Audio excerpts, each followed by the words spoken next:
Gentlemen, welcome back to the shop and a treat especial. A little organizational prawn to get things going. Fascism, not without its merits. However, sadly interrupted betwixt the between of 11Z and second breakfast in order to bring you a hey buddy job. And this is kind of one of them reciprocal dingle arm arrangements wherein, you scratch my ass, I scratch yours. A double Dutch rudder, some might call it. I do get to use this on occasion, and as such, I'm gonna make my life a little bit easier, and possibly someone else. Far be it for me to judge him on other than his gear. However, I seen you in the shower. We're gonna do P1, which is getting forked.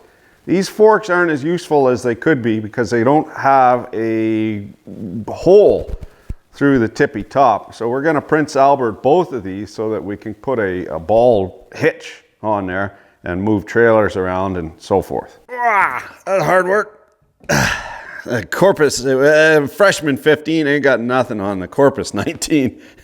Now, due to the present nanny statism, you can't do this at work, the continued infantilization, but here we take personal accountability, and also, it's a farm. You do what the fuck you want.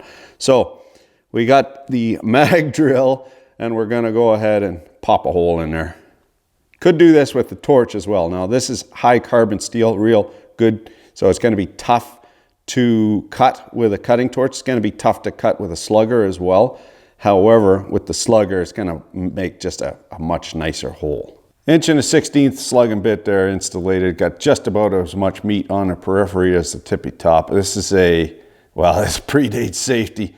It's a magnetic base drill. It's got an electromagnet in here, and then a big Jesus drill on here, and a rack and pinion, and you force it down. Super useful, but it only sticks, of course, to steel or iron, any kind of magnetic material. Why am I I got to race like a piss horse. Excuse me. Bit of wind and some of them Australian construction worker rum clouds on the horizon. Just as well we brought that fancy uptown rig up in the shop. Wouldn't do to get rained on. Much better. I can stink. Yes, thanks for asking. I have put on weight, but I'm telling myself it's all cock. I got but the one slug and bit, and they are expensive, so we'll give ourselves a fighting chance. Some wiener sliding. Key or decked.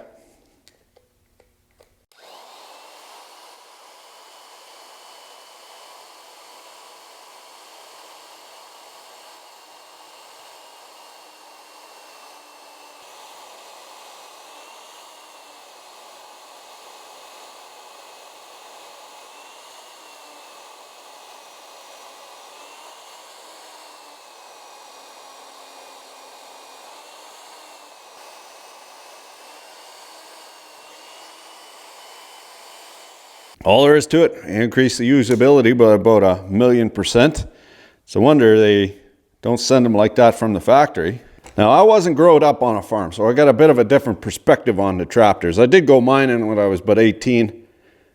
Back before there wasn't even dirt, it was just rocks. Men were men and whiskey bottles were shared. So I got a different perspective on the tractors.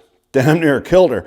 A tool, what's good for everything, ain't good for fuck all. And a tractor is very much a utility vehicle that is not good for really fuck all other than pulling. But you can get all these implements and you can sort of kind of half-ass it.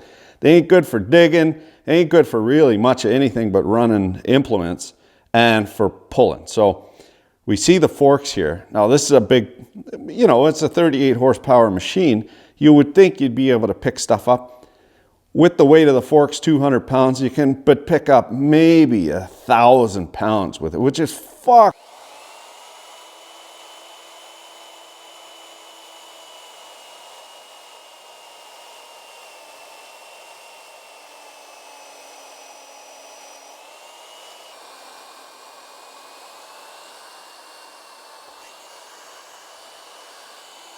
That's the twinned Prince Albert done. We're going to go ahead and weld on a grab hook. This being an 17 machine, the confuser not going to like non-warranty repairs. It gets a whiff of anything untowards and she'll let the smoke right out of it. So we'll take off the slow connect and get the forks right off of the machine, get the machine out of here so it doesn't even see any sparks, and that way Well, guaranteed they don't make the computer. And that's 3 years ago.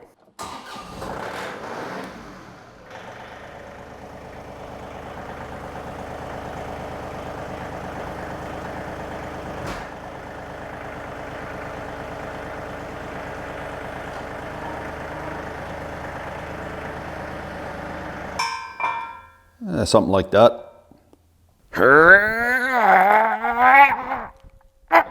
Grinders being a rotary tool follow the rule of lathe chucks. You never have the right thing in the dingus, and so you gotta piss with the cock you got.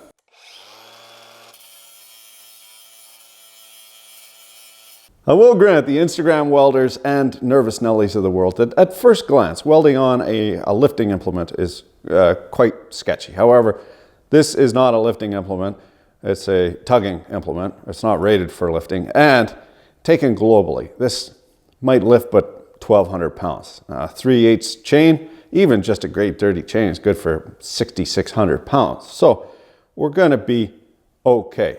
That does not preclude the fact that you have to be careful when you're doing this kind of thing. Your buddy might not mind. He might not, he might know what's going on, but his wife is not going to be so accepting when she finds her husband in a pool of blood with a chain-shaped furrow down the middle of his brow. Looking down the road as to liability involved here. So you got to consider the situation. Now, in this case, if we put the hook like this, which would probably be the maybe safest way, then it's going to interfere when anything comes back on the forks. It's going to hit here instead. And also, you're going to be pulling down like that. So I think if we do it that way, the chain will just fly out. So I think what we're going to do is go on the back side like so. A word now on metallurgy. This structure is going to be HSST, hollow structural steel tubing, mild. This will be a forged carbon steel and then tempered to be super tough. It won't be hard. It'll be super tough. So dicking around with the welding is going to change its properties. It's going to change its crystalline structure. We got to watch that and derate it. If and you're not an idiot and you're not dealing with idiots, it's going to be okay. But just to give us a fighting chance, we're going to preheat this, get rid of some of the paint because hydrocarbons kill steel weld, any kind of welds. And also we want it to cool nice and slowly so it doesn't crack and crystallize. Beep. Boop. Whoop.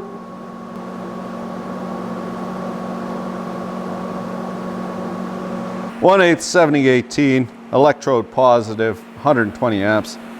Better safe than sober, better hot than stuck. Shields down.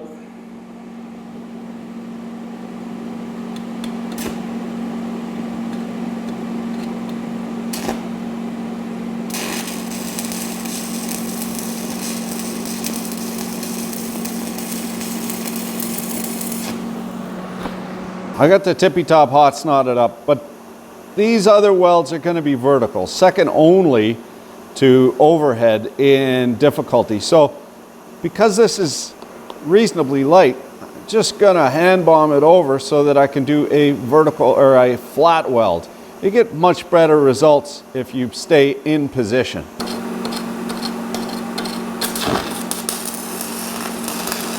Oh, I can't fucking see. Fucking auto helmet. Fuck.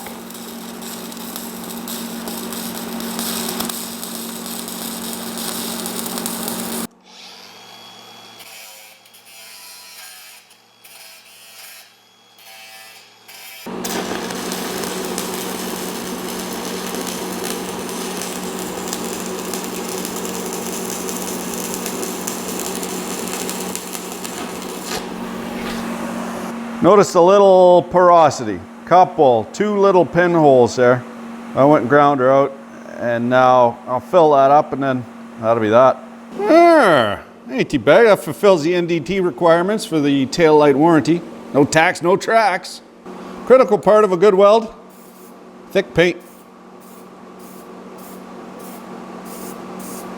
Sassy boy, like the store-bought. Just as well that day got away from me. It did pretty much fuck all, and she's all over but the crying. Now, speaking of, gotta see if that's gonna fit. Well, thanks for watching. Keep your dick in a voice.